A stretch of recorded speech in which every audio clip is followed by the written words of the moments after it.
It really is remarkable, and for those of you who are watching this webcast, welcome to Lincoln. So it is really, really my honor to introduce today this group of women who have created this phenomena. It's been going on since February, and they get together and virtually talk about issues surrounding women in higher ed. Now, the genesis of this was that this group of women met at conferences and started having conversations. Usually they had a glass of wine in their hand when they were having these conversations. And then they said, well, why don't we begin sharing these conversations with others? So this conversation, as the others are over each month, are webcast via YouTube. And they have a number of followers, and there is a back channel Twitter account. And the Twitter hashtag is #3WEDU. So any of you who want to respond can tag that, as well as, of course, the conference that we have here today. I also the Women Who Whine is a great pun, because how many times do we hear when women come together, there's whining? Well, I can tell you there is no H in the whine that they're doing. As a matter of fact, I have never heard more concrete, honest, sometimes even brutal conversations about the issues surrounding higher ed, gender, men, women, that I've heard from the sessions that these ladies have put forward. All of them hold advanced degrees. All of them have a background in supporting teaching with technology, in teaching with technology, and in doing research about teaching with technology. They're a remarkable group of women, and we're just really, really thankful that they have traveled here to Lincoln to join us today. So let me introduce them, and you will see that this is why it's so successful. It's got such a great, diverse perspective that each of them bring. So sitting right in front of me here is Patrice Torcivia from Cornell University, and then Laura Paschini from University of North Texas, Tanya Justin, University of Wisconsin-Milwaukee, Nori Barajas Murphy from the Online Learning Consortium, and Jess Knott from Michigan State University. Please join me in welcoming them to Lincoln.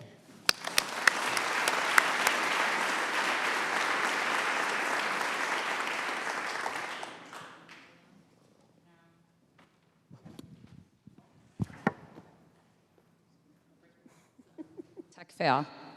Hi, how's everyone doing today? Thank you, Mary, for that really great introduction. As she mentioned, I'm Tanya from the University of Wisconsin-Milwaukee. I'm currently the Director of Digital Learning Research and Development, and I head up the National Research Center for the Study of Distance Education and Technological Advancements. Previously, though, I actually oversaw instructional technology for the entire campus, including the LMS. So although currently I'm focusing more on research and my teaching, I used to actually lead a service team. So it's great to be here with IT colleagues to talk about empowering women in organizations. So Mary had given a little bit of a background about how this started. And so it was us just coming together at conferences. It's really great to meet other people that are dealing with different challenges in their organizations or in higher ed in general, or just having like your own personal think tank, whether it was talking about teaching or research or sharing information on how to lead in your organization or how to become a leader, and all of those fun things. And so we did just decide, hey, let's just broadcast this. Let's just throw it up on Hangouts Live, and we'll see who comes. And then actually dozens and dozens and hundreds of people came. And we're like, oh, people really need to be talking about these things. My background is a social scientist, but I actually teach and research not only in learning technology, but in management and organizational studies. And so we all know how important it is for us to have diverse workforces. We know from management literature for decades and decades that we need that heterogeneity. If there's too many of us and we're all the same, then we just have groupthink and we don't have multiple perspectives. And at the end of the day, it hurts our work. We don't perform as well as a team as we should. So it's so important for us to embrace diversity and the voices and the perspectives that we bring in our teams. And so today, as Mary had mentioned, thank you, it's not about whining and just talking about all of the barriers and challenges that we have as women. What we thought would be most useful for you all is looking back at our year-long of discussions that we've had. And if you haven't seen our discussions, you can go to YouTube and search 3WEDU. You can also find the back channel discussions on Twitter, again at 3WEDU, and catch up on those. But we thought what would be most helpful is to come to you with strategies. Strategies that will help us change the culture of our organizations, will help us as women grow and move into stronger leadership positions or just leadership positions in general. And so each of us went back through the year and we identified a strategy that we wanted to share with you. And in doing that, we always feel it's really good if we sort of give a story and an anecdote about why this is so important and meaningful to us, the strategy that we've chosen. And so we have, I'm such a social theory management person, we have micro-level strategies, so things that you can do for yourself, because as women, lots of times we put self-care on the back burner, right? So we're going to talk about things that we can do for ourselves individually, and although we're talking about women, this is for everyone. Men, you can do these things as well. And then we're going to talk about more macro-level changes. So we're going to talk about ways that you can support other women in organizations. One of my areas of study and research is organizational culture. So we have these structures, organizational structures, and they can disempower us or they can empower us. And so what we need to do is make little changes. Little changes will help us create organizational culture that will embrace the diversity that we can bring and that we can provide. So to get started today, I'm going to turn back on my computer that just shut off. I mean, how many technology fails can this girl have today? 1 second. All right. You should try to find some people in IT. I know. Can anybody help me turn my computer on? Oh yeah, there it is. Awesome. I complain about Lenovo's all the time, and I also think Apple's the devil. But this computer is just not always cooperating with me. All right. So to get started today, Laura Pasquini is going to share her strategy with you all, a little bit of story about why she thinks that's important. Laura? Thanks, T. So we do apologize, there's no wine, so I don't want you to be whining with an H. You all have a magic ticket, correct? And that's for a drink, maybe wine after this, so that's your prize. Not from us, but we want to let you know. You're welcome, Brenda. So we each are going to share a story and then share about some strategies, and we don't represent everyone or all women, and we recognize this, so we like to have the conversations around the table. I think when we go to different campuses or institutions, whether we're visiting or we're new, I always want to know who does what. And I don't really care about your role or where you live in the campus, but many of us are attached to who we are. It's our identity. I think it's really important that we think about what we do and what others do like us. So I'm the advocate of running into people in a coffee line and having a quick chat about what's something they're working on that really interests them. Forget about what your daily grind is or your position title, but what is really driving you to work beside your car? But what is really getting you there and getting you interested? So I think we forget about that, and as a student, a staff, or a faculty member, we each are here because we are more than just the role, I hope. So my role, I'm in iSchool at the College of University of North Texas, and I'm at the College of Information. And so we look at how information intersects with people and, the high tech to high touch sometimes for human-computer interaction. So I think about online versus offline differences. And when I've traveled to different places, so I'm not from here, you'll get me to say different words. I won't, because I don't say A. But when I go to other countries, we all have different nuances, and I always ask, who does the following things on campus? Not your role, but what they're working on and how they collaborate with. So if we don't start asking those questions, we'll never know who we could have potential partners with, online or offline. So Tanya shared that we knew each other online, and some of us actually researched online for a couple years before I met Tanya in real life. So you've heard the term in real life, right? IRL. Online is your real life. And many of you may have heard the talk by John Ronson, who said, if what you do online is your reality. And he's talked a little bit about the way we are defined on social media and on the internet and on Google are more important than we are as actual people. Is that scary?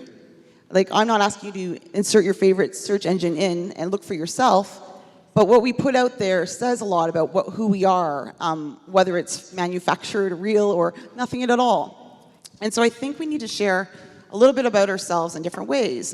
There are challenges. So I research in different areas, and I talk with my colleagues work on World of Warcraft, and so when Gamergate came out, there was some heavy trolling and abuse, and I'm not going to share a slide with you because I'm worried that that'll come back, and we've had some targeted people after myself and my colleagues that do this.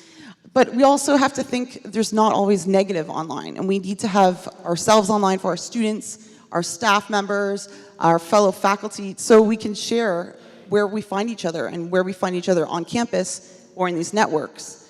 If I didn't tweet about something ridiculous like a rebrand at my institution, I would have met this really great advertising student, the VP of marketing, who was we were all questioning where this went, and we all had a coffee chat. So when you do online actions, they have offline implications as well. I always think we have to put our biases and assumptions in check. Lately, my research has been visualizing a work of scholars. So I study, at Royal Roads, I'm a researcher with George Velichanos, and we study what scholarly is life online. And I have to do these video scribes, and they're little short narrations of what's the point of your research. Like, you don't want to read the journal article? Great, boring for you. But I have a 2-minute video, and when I started searching professors and faculty or researchers, what comes out is the typical old white man. And no, this is what's on there in the animation, so it's up to us that are contributing to some of these creative works that we add others. There's like a tattooed prof that's 35. There's going to be some queer trans person with funky spiky hair. That's your professor as well.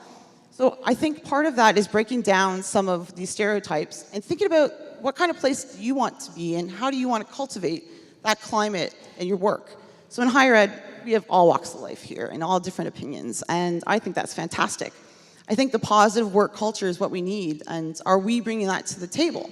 So addressing things that might happen, we all make mistakes. We say things we don't know are inappropriate, or you're very forward like myself. When you live in the South, it gets awkward. It's okay to make mistakes, and failing is also a good thing to share with our peers and our students. So I think about simple things like understanding what we don't know, and there's not a this or that or black and white issue. There's a continuum of things that we never take into account. So have you thought about something you said to a student that might even resemble whether it's a microaggression or a misstep, or if you said something weird to a staff member or faculty that they just got their back up, maybe they didn't address it because they're not comfortable, but maybe they're afraid to talk to you about it. I think about ways that we can have a kinder campus and ways that we can offer opportunity to talk. And some of it has been coming to conferences and having roundtables, like tomorrow morning, 8:30. Bring your own coffee. It's a coffee talk at 8:30. But I also think about just having the opportunity or space. So where would you meet up and gather at your campus to share news, to have information, both in person and online? And what does that look like, and is it welcoming? So a lot of my strategies have to think about finding your group and your community. So finding your tribe is what some of my friends call it. So who are your people, and what does your tribe look like?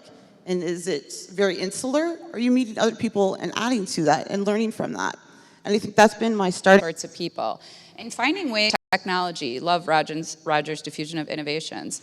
And it was having these cross-functional teams, these collaborative teams. And so I think you need to move beyond your comfort zone and go out and build connections with those across campus. So Milton has these, it's called faculty learning communities. Well, at our institution we said, why don't we have these collaborative learning communities where we have a problem? And oftentimes this happens with technology, and everyone says, well, that's the solution. I said, why don't you have a group that's interdisciplinary, has students, has staff, has partners, like this great place you're offering. I think hearing that video, I was like, oh, I want to move to Nebraska. I was like, how do you have people that are tinkering and making and problem solving? And I think the collaborative learning community, we said, hey, we have junior students. They're transferring into our university that aren't making it. And they happen to be male. And how can we reach them? And what's the issue? And let's get on that together. And bringing people together from different parts of our campus brought out information from institutional research. Yeah, and I don't like communities of practice. Those are like drinking words. Get ready when that bar opens. Anytime somebody says silos, drink, or communities of practice. But I mean, that's really what you're getting at, is moving beyond that. The other thing, I watch trashy TV sometimes, but there's this show called Shameless, and you were making me think about that. But sometimes you have to have those difficult conversations with people that are different to you, because they were talking about different sexual identity and those sorts of things, and even though he's homosexual, like, you didn't understand. And I'm actually just really blunt at being like, I don't know, what are you saying? Or tell me more about this. And we were talking about this morning, like, I want to learn. And so one of our previous podcasts, we were talking about, Nori's like, I need a place to fail. We need to be okay with failing. Well, I don't know, but my mother never accepted that, and I am such a perfectionist up until a couple years ago. She said that, and I immediately said, absolutely not, there's no failing. And so we just were talking about this morning, but sometimes... It's like, failure's good.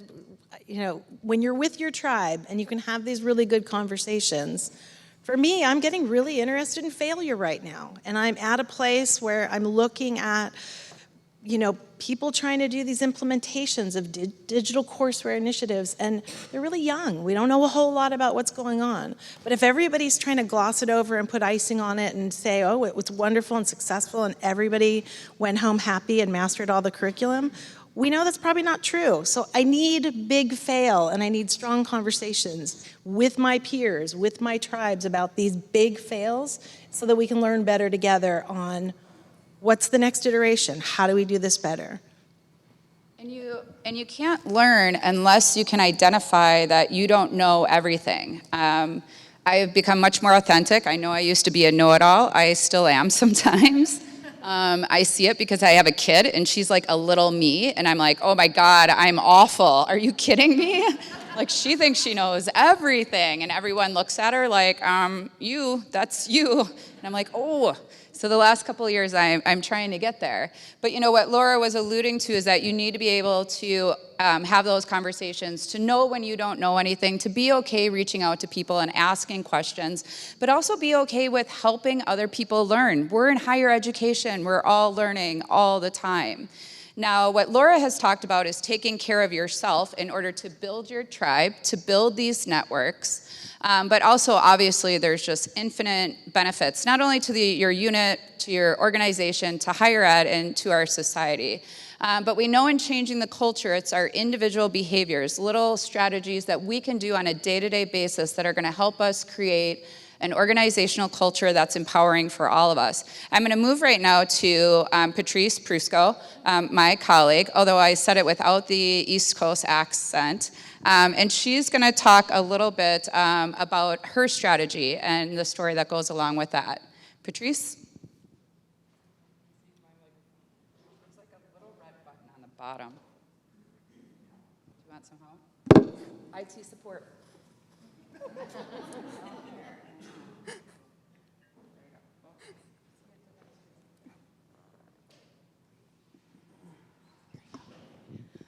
Nothing like the person in IT getting support from other people, right? So throughout their childhood, a girl's belief in her ability to be successful at something, her belief about what she can be when she grows up, her expectations of, where she will end up, are all impacted by the words that she hears and the experiences that she has. And for each of us, the narrative of our story really begins in our early childhood. It begins with our family, how we interact with them, the types of experiences that they open us up to. And that shapes the narrative throughout our entire life. And so the research that I became interested in was, how do these narratives form, from our childhood through the teen years, college, into that point where women enter a career in STEM. And I really began to reflect upon, what are the things that helped me persist? What were the things that happened in my life? How did it shape who I am? Because I wanted to understand, how can I help other women persist? How can I help other people support other women? And so I became interested in the social cognitive career framework, and that really looks at self-efficacy. And the pillars of self-efficacy are words of encouragement, vicarious experiences, your emotional and physical health, and personal accomplishment. So how your self-efficacy interacts with the support system that you have around you, the barriers that you face along the way, and your outcome expectation. And an outcome expectation really is, if I do this thing, what will happen? And I realized as I started, interviewing other women that it's not just about self-efficacy. It's not just about having that belief in your ability to be successful, although that is at the core of it. It's really about having a strong support system and having goals that really align with things that are of value to you. And so I realized it was really about helping women think about, what is my passion? What's important to me? What kind of impact do I want to have on the world? And then, how can I achieve that? And in order to, help women really see the wide range of possibilities, it's really about exposing them to different experiences and different role models so that they can see the wide range of opportunities that are available to them. And I was lucky enough recently to go through the Moore Associates Emerging Leadership Program. And in that program, they talked a lot about being intentional and really listening, not to someone's story, but really listening for the story. Because if you're going to provide words of encouragement and experiences that can help somebody achieve their goals, you really need to know what is their story. What is it that they want to achieve? And so my strategy really has been around, and we're all so busy and it's so hard to do, is really around listening intentionally. I don't know about anybody else here, but I can't think of the number of times that my children were talking to me and I was thinking about the 78 different things that I had to, get done, and the emails that I needed to read and phone calls I needed to return. And they called me out all the time, Did you hear anything I just said to you? Were you really listening to me? And so when I'm in a conversation with another woman, I make sure to, put my phone away, to have my laptop closed, and to really try to clear my mind and just really listen to make sure that, any advice I give, or, if I'm going to help her network or give somebody else the opportunity to present somewhere or, collaborate with me on research, I really want to understand where they're at, what they really want to achieve, who they are, and, what have their experiences been? What are the challenges that they've faced? What are their beliefs and their ability, so that I can best provide the type of support that they need. And I can't stress the importance of support enough. And the personal story that I would share is many years ago now, I found myself the single mother of 3 children, trying to rebuild my life and figure out, what am I going to do? What kind of career am I going to have now? How am I going to support my family? And I've been lucky throughout my life to just be surrounded by a lot of support and a lot of really, really great mentors. And a lot of women who really, really encouraged me to go back to my PhD. But many of you here probably have a PhD, or you're in the process, or you've thought about it. And it's a really scary thing. Trying to think about, how are you going to balance everything, and are you going to finish? I didn't want to be one of those people that didn't finish. And people just kept planting the seed. Every now and then they would bring it up into the conversation. They would say, have you done any research? Have you looked into any programs? And they just kept kind of, nudging me. And I did finally return to school and complete my PhD, but I never, ever would not have been able to do that if it wasn't for the support that I had from other people, and the support from my family, and the support from my colleagues. And I look to each of the women here on this panel for support all the time. And most recently, my youngest went off to college, and I found myself an empty nester, which for any of you that have gone through that, it's not an easy thing to go through. And I remember as I said goodbye to my daughter and was driving away and just thinking, like, how am I ever going to get through this? Like, how am I going to do it? It is just going to be too hard. The first people that came to my mind were each of the women here, and I knew that they would help me get through it. And because they know me well, they know how to support me and the words to provide. And so that's what I would say to each of you, is think about, how are you going to impact the narrative of somebody else's story? What is it that you can do to change the end of their story and help them succeed and reach the goals that they want to achieve? It's interesting. The little social scientist in me is just like analyzing what they're saying like it's data. But I think we had a really interesting common themes here. Like, find your tribe, find your network. We found each other, and Patrice had referenced how we don't just help each other out professionally. We don't just collaborate on research or helping each other design our courses or deal with questions about leadership. We move beyond that. But also, both of you talked about how important it is to listen, to actually hear somebody and hear their experience and hear what they're going through and give them the attention that they need. It was just like a really common theme.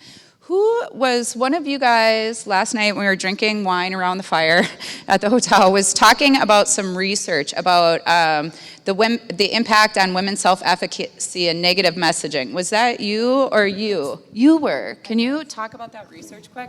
Because it so ties in with what... Do we have that in the shared doc? We're good.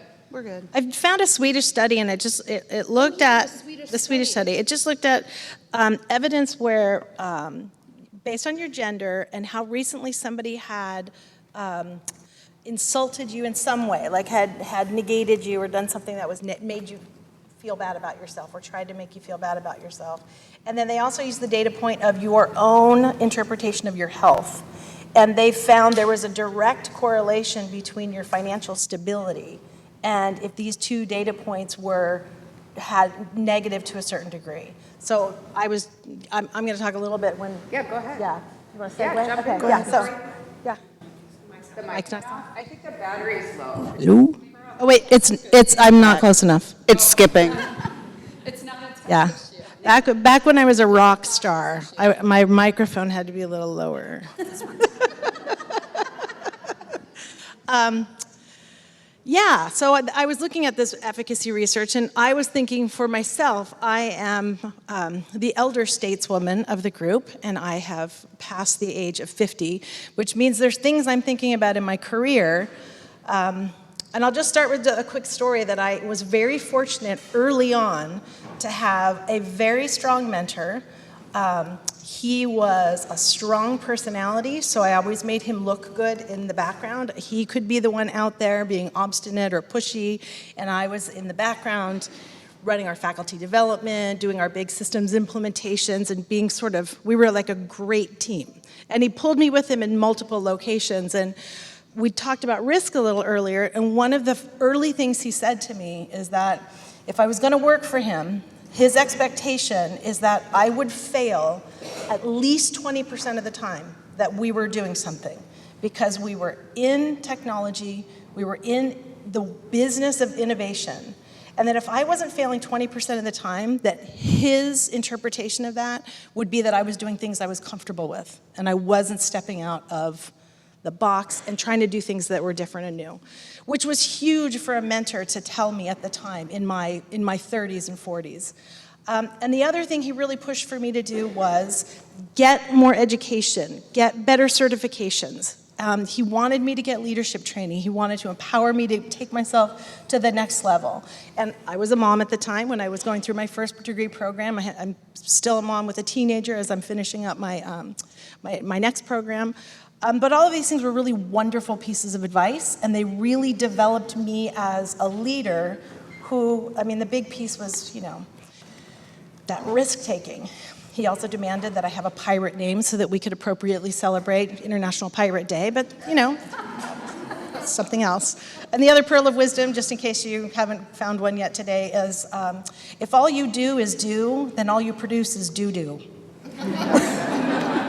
And that was his way of saying read, research, reflect, take some time, and you'll work well with me. So I went on, I found leadership positions. I started having my own group, and it was really the first time it was a shock for me that I started working with difficult people, or people who really, they didn't like my irreverence, they didn't like my risk-taking, and I found myself in places where people thought I was an uppity woman, and that's a really uncomfortable place to be when you know you have power, authority, and knowledge, and there's a little bit about what's going on with your gender identity or the people that you're working with that you just simply have to push through.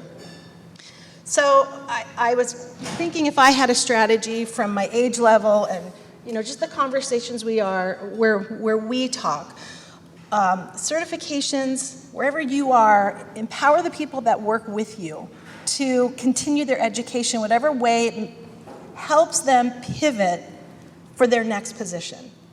And that really helped me later when I was in a career where I met with resistance. My first thing was, when somebody really kind of pushes back on your career, I think that instinct is always to be defensive and blame other people, but I would quickly turn that into, what can I do to build myself to the next thing? Let me daydream about the next position. How do I pad my CV? What certification might I be missing? What presentation could I prepare and submit to a conference so that I put myself in a position of being ready to pivot to the next part of my career? But the other thing so this gets back to the Swedish study. As I said, I'm over 50 and I'm starting to think about retirement. Not that I don't love work, but if I were sitting on an island in less than 10 years, that'd be super fantastic. And in my early career, I don't think I was terribly good at financial planning. I had people tell me in my 20s, if you take $100 and you put it into, some kind of savings, what that compounds, I'd be on that island at 55. And of course, I didn't listen to that. But in my 40s, I started looking at my 401k, what my institution gave me, and I'm not sure how your institution works, but we have a matching program, and then you can go up to another percentage.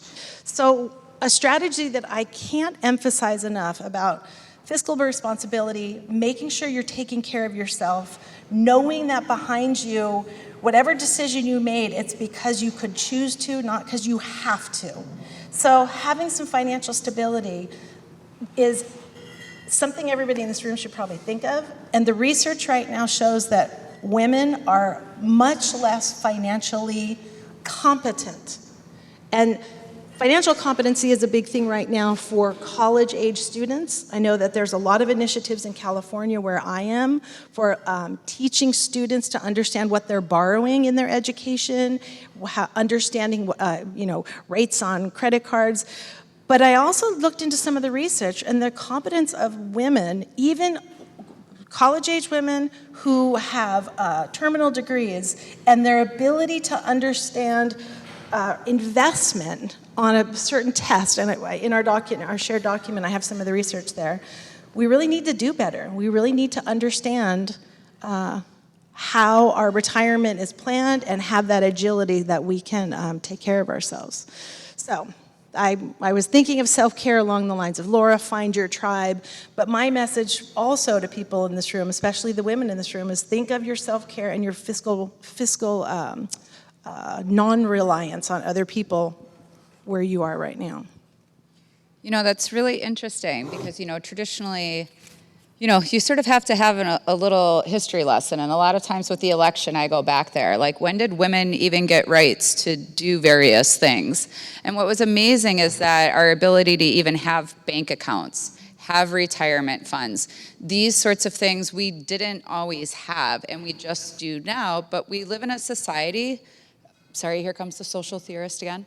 We have these societal structures, and it's never a priority for us as women growing up to necessarily be taught those things. It's not like it's purposeful. It's lots of times it's unconscious, but we have to understand societies and our families and their unconscious biases that can sometimes leave us behind, like not prioritizing our financial stability, not prioritizing our advanced education.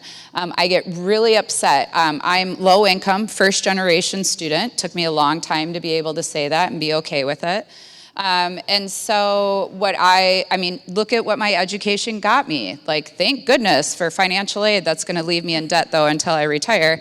But I got a PhD, and I could be broke tomorrow, but you can't take my education away from me. And so I'm really, my mother did not obviously have a college education, but, she very much instilled in me how important it was for me to get an advanced education. And so it's always important for us to continuously learn. And I'm going to get on my soapbox because this is Women Who Whine, so you don't know how this goes, but we're not always just up here. I'm getting on my wine box. I like a Boda box. I really like the cab right now. But it's very frustrating with this whole movement with the government, with lots of different initiatives, and I argue with some venture capitalists about we don't need education. We just need certificates, right? We don't need that anymore. We need to train a workforce. Let's get them out there. My education did more than allow me to move beyond my circumstance. My education made me a really good contributor to society. And I hope I'm raising a little human being. She's like me, but she's going to be great too. Thank goodness for that higher education that I had access to go out and get. And so this whole idea that we are just training a workforce, that we don't need higher education, is just ridiculous to me. Okay, I'm getting off my soapbox. Oh, absolutely. Make some. Well, beyond the degree and credentialing and all of that, I think systematically we have to think of how do you define a leader at your institution right now? If you had to list out a characteristic, what would that be? Is it genderized? I'll toss out another higher ed institution research between Germany and Britain. They studied how leaders, there was only about 12% of them that were VCs at the top in the higher ed campuses. And how you're defining leadership, what are those traits? And are they genderized at all? Totally genderized. Right. And so the example is right now, how many leaders have been world leaders? So how many women have been in a leadership position around the world? How many? What's the guess? Let's do some shout outs. Go. This is group participation. Just yell. 10, 3, keep going. 12, keep going. It's higher, keep going. 50. I'm going to tweet out a link to Tiffany Shine did this great documentary, so she wants to show there's about 50 women that have been government leaders. Shout out to my old Prime Minister, Kim Campbell, from Canada. That I would say we need to have more of them. There's only 2% of women are the Nobel Peace Prize. So this video, short documentary, is a little homework. I'm a teacher. You're going to watch it and get some ideas, because we never talk about this. Like, how are we looking at a leadership and roles? And this came up, so we go to different conferences and talk about this. Oh, sorry, go ahead, Patrice. I was just going to comment on, as Tanya was talking about her daughter, I think it's really important that we think about, we're talking a lot about business and supporting women and helping them persist, but all of this transcends the business world. Everything that we're doing for the woman next to us or the man next to us, many of us are raising children or have raised children. And so the ripple effect is huge. It's not just the impact that you have on one woman who you maybe help persist in STEM. She may have an impact on 10 women who have an impact on another 10 women. And so the ripple effect is really quite substantial. And when we think about the importance of having, multiple perspectives when we think about the things that we're developing and problems that we're solving is really, really important. And the story that I heard most recently had to do with the development of airbags. And as many of you will recall, airbags were killing people that were about 5'3", small frame, similar to myself. And, it was largely due to the fact that it was a male-dominated design team, and the human that they were using to test the airbags was the size of an average man. The Apple iWatch is another example that, the things, it doesn't have something to help a woman track her monthly cycle.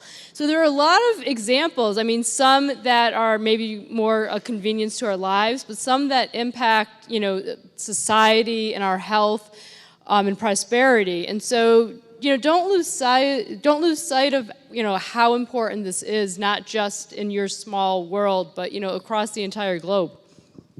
It's very interesting when Laura was talking about masculinity and leaders, because my mother is very funny. I always make these jokes, like she raised me to be a really great man. She gave me all these masculine traits because she knew that's what I needed in order to succeed in life. Like, let's not cry, no emotions, suck it up, be madly competitive, or maybe I was born with them, but let's just pretend that was the deal. I all thought it was, I'm a social scientist, so I thought it was all nurture, and then I had a kid, and I was like, what? It might be a little bit more nature than I thought. But you know what? I always say, she was this feminist. She would never use that word, but she definitely raised me to be masculine. I thought this was really great. And that's how I succeeded in life, was taking on masculine traits. And when I talk to lots of female colleagues in their 40s and 50s and 60s, they'll say the same thing. They took on masculine traits in order to advance through organizations. Now, I thought this was all wonderful until about 15 years ago. I was starting my doctorate work at Arizona State, and then you want to know what was in? Emotions. I almost swore. I'll try not to, but on our podcast, we totally do. I was like, okay. Emotions came in. I mean, are you kidding me? So emotion labor, and we're all aware about this, and you got to have emotional intelligence. And I was like, I've been beating down my emotions for 30 years, and now you want me to go find them again? And now I'm supposed to be able to detect other people's emotions? Like, no, I was a good worker bee. I was brought up to be.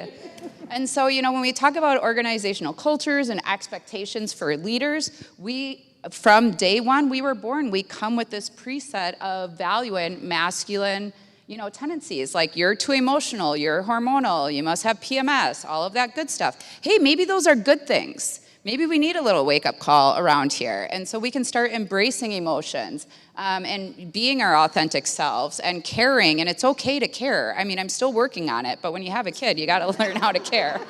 These guys are helping me too. Yeah, I'm working. I mean, it's hard. That caring stuff. Don't expect a hug later either, anyone. But and I'm just myself still walking through and unpacking this stuff and being a social scientist, just still getting there. So we've heard a couple of taking care of yourself, and we've heard from Patrice about empowering others. And Jess Knott from Michigan State is actually going to take us a step further. I should mention we have back-channel communication going on with folks outside of the room, and with folks inside the room. Roz, thank you for all the pictures. So if you see folks here, it's because we're conversing with all sorts of people, and we're live streaming. So if everybody wants to say hi, 1, 2, 3. 1, 2, 3. Hi. Awesome. Now you're all like everybody in the nation. You've podcasted. You're on YouTube.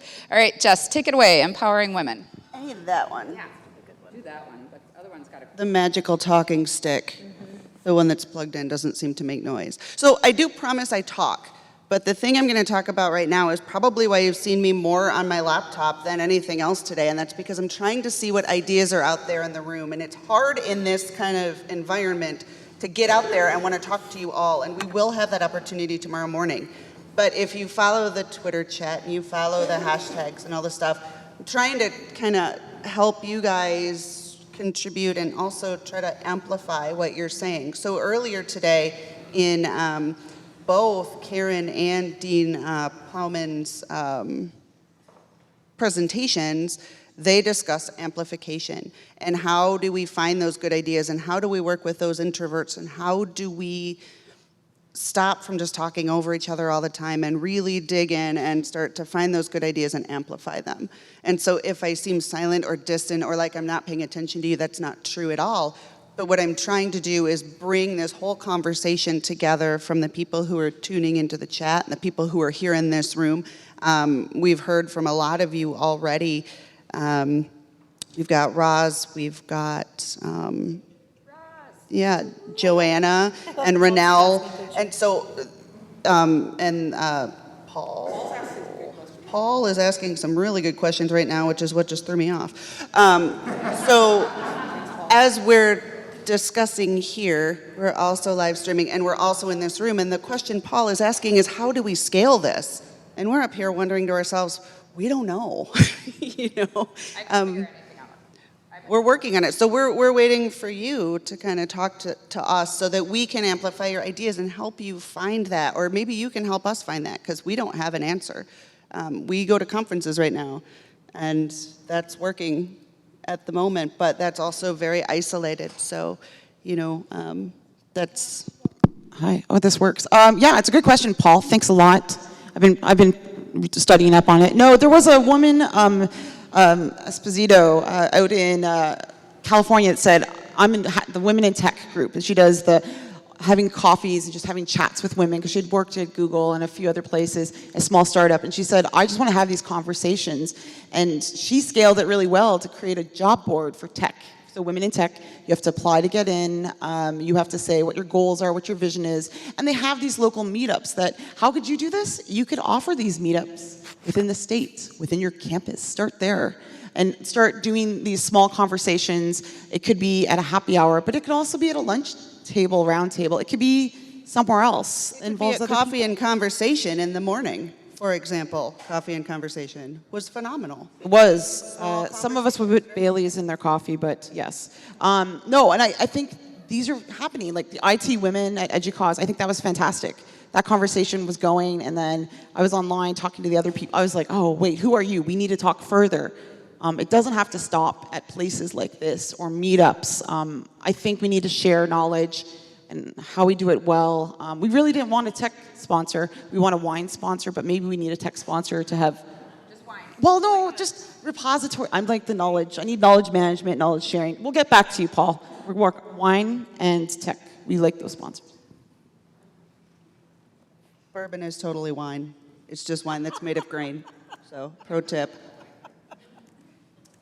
Yeah, and to follow up on that, because I saw that question on Twitter also, and that's one that I've been trying to think about is, how, many of us have the support that we have and the experiences that we have almost from, a state of privilege. We're in a space, in an area where we have internet and we can connect with other people, or we can send our kids to a summer camp about engaging women in STEM. But, what about all the people that don't have that access? And how can we share our experiences and mentor and provide support for all of those women?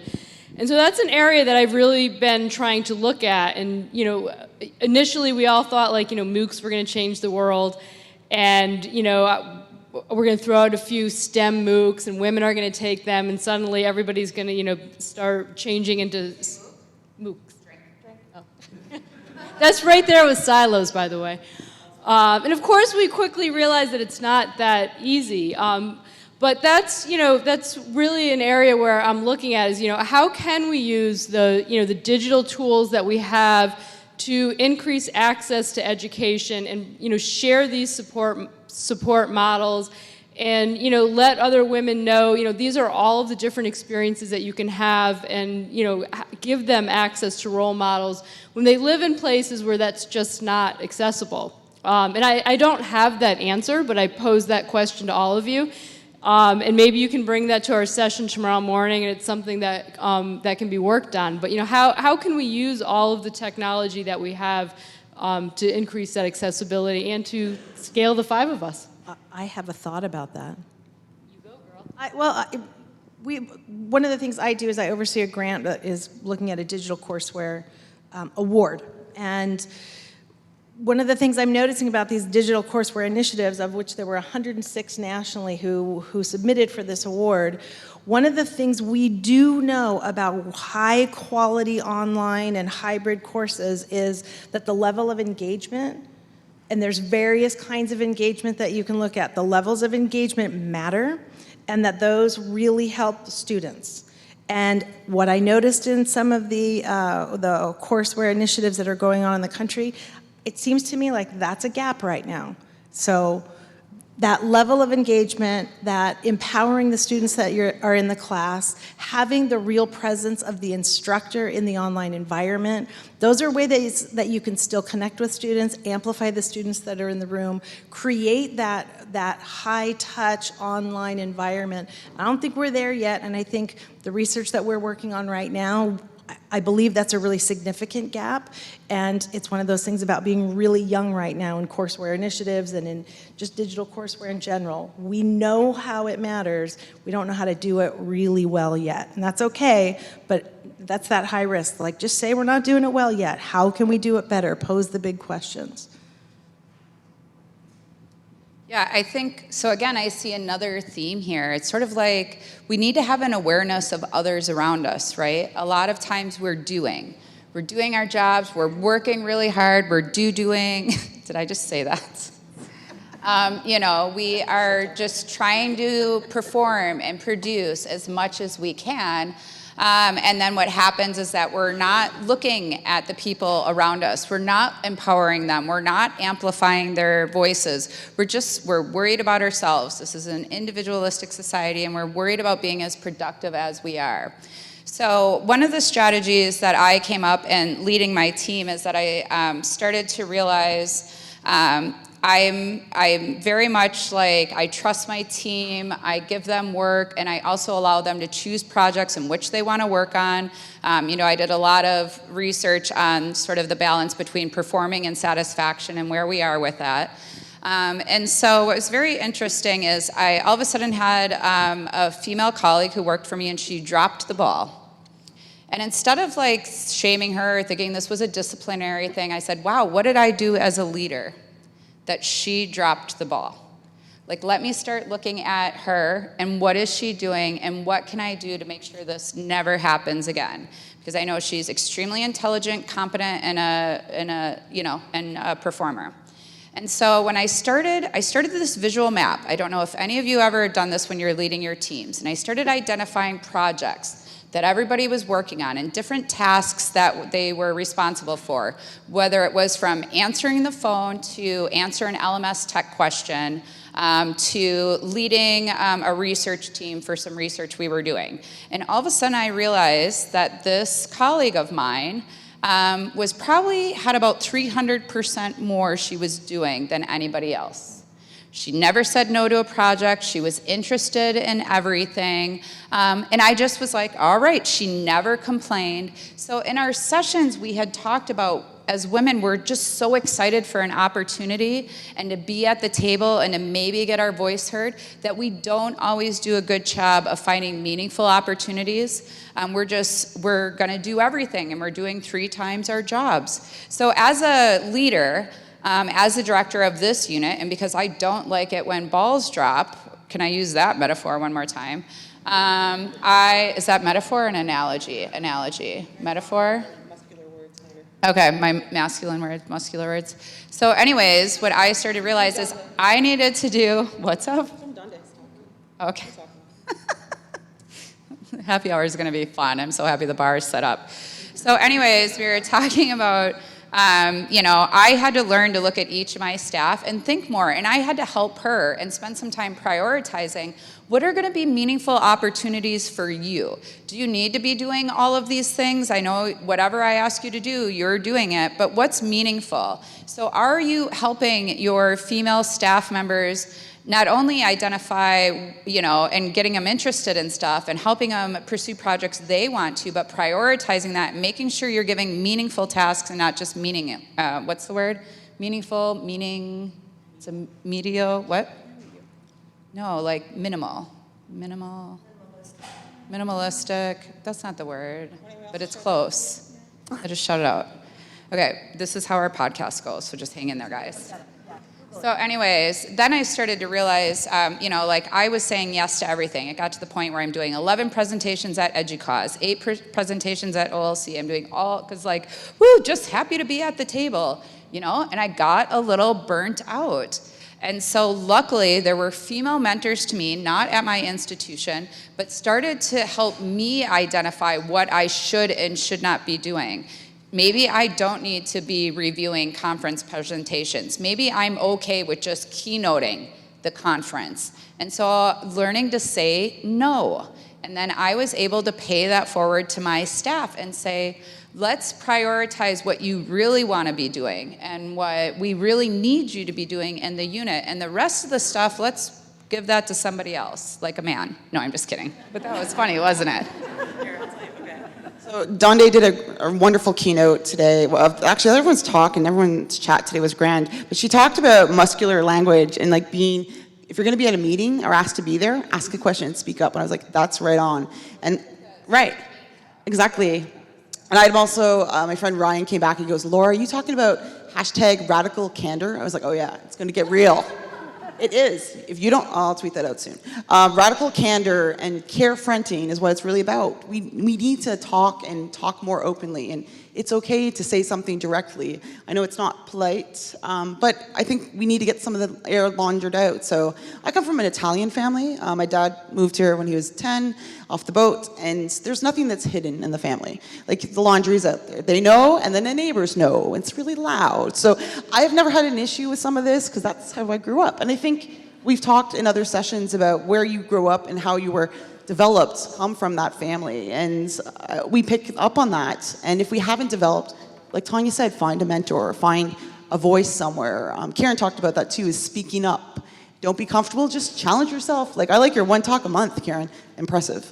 Exhausting, but impressive.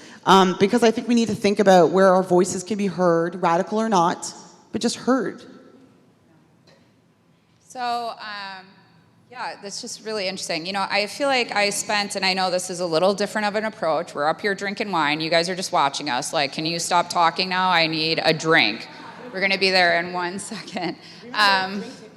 But I think a lot of us sort of played by the rules and we did what we needed to do. But at the end of the day, is that helping us as individuals? Is it helping our units? Now we spend all of our time trying to figure out how can we be more creative? How can we solve problems that we're not solving very well or we haven't solved yet? And until we all find our authentic selves and pull out that creativity that I felt like was beaten out of me some time ago because I was trying to work my way up that hierarchy, then we're not going to be able to solve not only problems for our unit, but world problems. So what we're going to do now is open it up to all of you for a little Q&A. I just have a prediction. Nobody's going to have a queue because they're like, the bar is right there. Question, where's the bar? Question, where is the bar?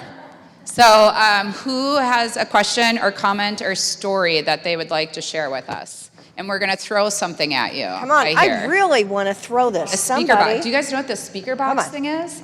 I didn't know, and they're like, we're going to have a box, and we're going to throw it, and I was like, oh no, we can't abuse people. Who can I throw this at? It's soft, and you can talk in it.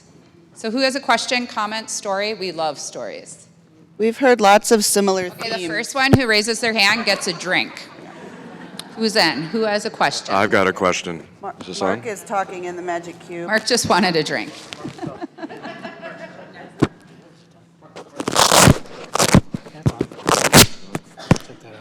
Oh, it's working now. It's working. No, it's It is working. Yes, it is. It's really I think quiet. the box is a prank.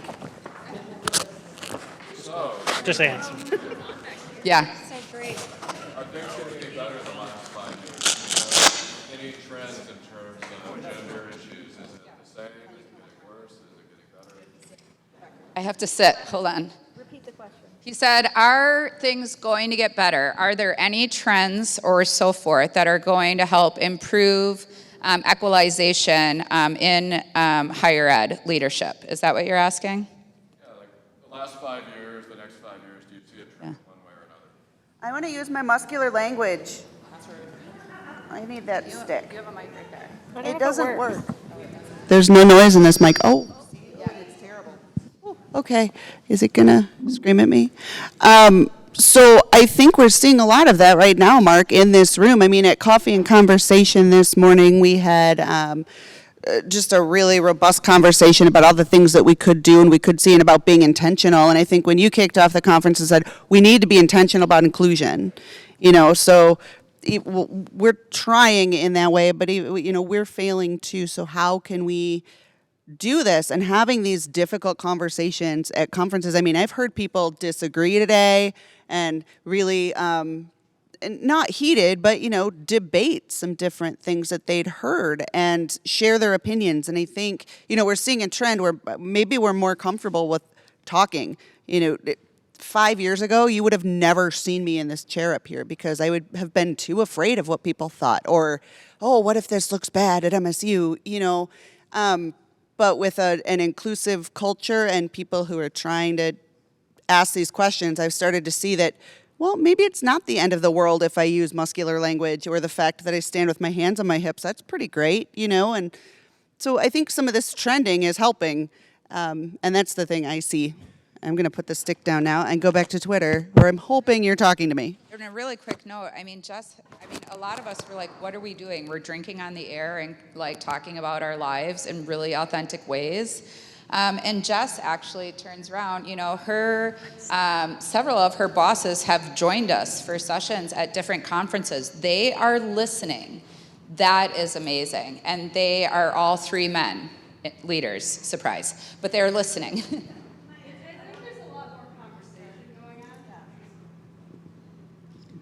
I think there's a lot of conversation going on, and people are recognizing the importance of having the conversations, and that's a great starting point in how we are going to start changing things. I also think that women are more empowered to just move. If you're in a situation that it's not a good work environment for you, it's not a good match, move. It's okay. There's nothing wrong with finding something that matches you better, finding people that really walk the way you walk. They have the same cadence as you do. I think sometimes it's not as easy for a woman to walk away. Like frequently, we have a lot of single mothers that are the person supporting their family. And so it can be really difficult for a woman to walk away from a bad situation. And I think certainly, not that, all backgrounds are valuable. Certainly having a STEM degree in this market gives you a lot more options and choices as far as changing careers and being able to provide for your family. I think, so it's interesting because we're like, yes, we're having these discussions. Maybe 5 years ago, we wouldn't be having these discussions. So I'm going to be Debbie Downer right now. But when we look at the research, you all, I am telling you, the research is not necessarily indicating to us that the pay gap is lessening, which Nori was alluding to in her preparing for your next step or your financial future. We also know we're not seeing executive boards of Fortune 500 companies with any greater percentage of women that there weren't before. So as much as I think it's great that we're talking about this, I am raising a daughter, and at some point I'm going to have to tell her the reality of life. And so when we still look nationally at the averages of the percentage of CEOs from women to men, at the percentages of women to men that are on executive boards of Fortune 500 companies, we're not seeing statistically significant gains that we should be. And so that is something in general that we need to see. Even when we look at higher ed leadership, let's talk about the percentage of female to male chancellors or academic leaders or presidents of universities or systems. It always seems like, one, there's a glass ceiling, and it's still very much there. And I love it when Jesse Semmel, one of our Twitter friends, was like, we're going to smash it, and then we're going to jump all over it on the glass. Just visually, I loved that. But anyways, there's still that glass ceiling, and on top of it, when you do see women progress beyond that glass ceiling, guess what? They're taking on very masculine traits in order to get through that glass ceiling. And so for me, I'm just done playing the game. I decided a couple years ago, over it. I don't know. Yeah, I think as a country, there's some advances we need to think about. And I think America is great, doesn't need to be great again. I'm not from here, but I think a lot of other countries Lying. are surprised. She just got her green card. No. Don't listen to her. No. I'm legit here. No one can kick me out. No, I do think we aren't talking about other people. So I don't have I have a fur family, but I wouldn't have a family here because there is no support. People question having, I'm used to an Italian leader bringing her baby into the UN. I'm thinking what's normal in other countries is not the norm here. And so I think it's still a challenge, but I give you kudos for developing this conference. It was a half day. I was 2 days. I wanted to stay here longer because I've heard great things to see in Lincoln. But I think it has to keep going. And I think it also is determining, salaries, maybe titles, but also the structure of, someone said it earlier on the panel this morning, the Coffees and Conversation, is thinking about like cultivating that climate you want, whether it's family or just a caring climate. We don't do that well enough because things are shifting and roles are shifting. I have a partner that would be a stay-at-home whatever. He'd love to stay at home with my puppy. But I think we have to think about different kinds of families now. So they don't all look like us. And I'm really cognizant of we don't represent all. And I think there's other voices that are really marginalized and get impacted and have microaggressions that are real and they become the token whatever. So I think that's real. That there's so many layers, like unpeel the onion. We're not even just hitting women, it's other things too. So I think it's really important that we're just having this discussion, that this bias is no longer maybe going to be unconscious in somebody today. And so when you leave here today and a woman has an idea and you skip her over, amplify her voice, or, when you're thinking about who's going to be the keynote for a next conference, why don't you think about who's the woman first? Because it's not about prioritizing the woman, it's about realizing that we have an unconscious bias against women and figuring out how can we empower them. I think they're flashing the light, so it means we're done, but I think Mary really wants, we got 2 minutes left. Mary really wants to throw that box at somebody. I So really want to one throw more this question. box at somebody. Who has a question? Come on. Oh, she gets a drink. Somebody get this woman a drink. You can have my ticket out Yeah, of my my thing. ticket, I'm too. delivering it right now. Okay. I don't know if it's a question as much as a comment or an observation that, at least in my past, it seems that sometimes women are my hardest barrier. They've had a lot of experience, where they've had to work very, very hard and be more male in their work ethic and their number of hours and how they've behaved. And so they want, they don't necessarily, they're just as hard, if not harder, on the women that work for them.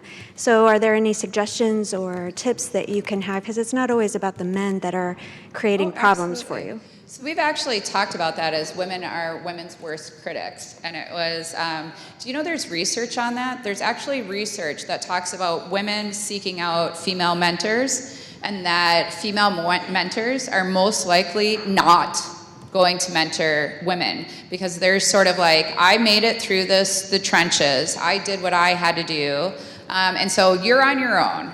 And some of us, I think, had experienced this, and so you know what? First of all, turn the leaf or the cheek or whatever and always support the women around you. I think my second strategy is go find a male mentor. I've had amazing male mentors in my life. Really recently, I'm lucky to find a couple female mentors. That's how it is. So I think I had a third one, but it flew out of my head. Anybody else have tips or strategies? Tell them, use your statements and say, and then aside say, when you said this, I felt this. Or when you did this, it's not okay for you to criticize my calendar, my outfit, what I do. And this happens, right? And it's really hard. But We're controlling other women by this is your care fronting. When you say this, it made me feel this. I think we need to have those conversations. I'm not having those. And I am the worst at that. We It should. can be hard to have those conversations, though, in many cases, because you're concerned about your job, and so really thinking thoughtfully about how you can let that other person know what's going on.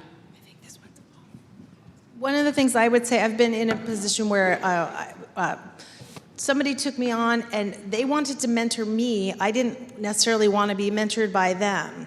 And it was a strange, it was one of these, it was a projection. She said she would see herself in me younger, and I'm like, I'm not getting it. But it turned out it was an unsafe relationship because it was too personalized. I really had a hard time extricating myself from that, but what I would say is in all instances, keep yourself safe. If you want to try to have an honest conversation, bounce it off a coworker. How do you think it would go if I did the following? And if they feel like it would be a safe conversation and you could have a reflective moment with this person, try. If it is not a safe situation, I would come back to look at your CV again. How do you empower yourself?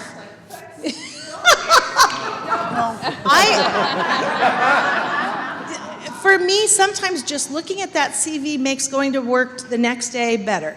It makes me feel that I have a choice. Even if I'm not going to go anywhere, I could if I wanted. And if I choose to stay in this situation, it's because I have options to leave, and I'm staying here because I'm staying here. So that would be the advice I would say, but in all situations, keep yourself safe. Can I borrow your microphone? And just before we sign off and before Jess, I always like to thank my 3 children, because I would not be sitting in the seat here today with the opportunity to talk with you if not for the support and encouragement of them. And so I just like to thank Nicholas, Angelica, and Rosalina for always believing in me and supporting me and, being there every step of the way. I am currently experiencing what you guys just talked about, and just hearing this and watching your Twitter has given me 3 strategies that I can implement when I get home. So keep an eye on the social media. It's either going to go great and I'll let you know, or, it won't. So leaving here today, please join us. You can follow us on Twitter using the hashtag 3WEDU. We podcast or try to every month. Like I said, we're really casual on how we do this. Nobody swore today. I'm totally going to swear the minute this camera's off or something like that, just because I feel like I have to do it. Yes. And feel free to join us for the podcast. Follow the discussions that are all archived. And I just want to, just a final closing note is I think a lot of times we don't take enough time to understand and appreciate our accomplishments. So, when Nori was talking about take a look at your resume or your Vita, take a minute and just to say, damn, I have accomplished some stuff. And I am, I'm a strong, intelligent professional. I am a woman, and this is awesome. Because 50 years ago, this wouldn't happen. And if you're a man, yeah. I'm a man. I'm not a man. I don't know what I'm saying. All right, we're going to turn it over to Mary because we got to get to that bar. Actually, we have 5 minutes, but we're going to go early. If you guys are ready. Now we're going ready? early. They're just looking at us like. Does anybody else have another question? She's the boss. So join me in thanking the women who whine.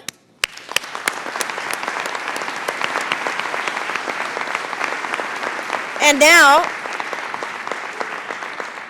it's your turn to whine, or else. First, I want to thank Marlene for letting us know.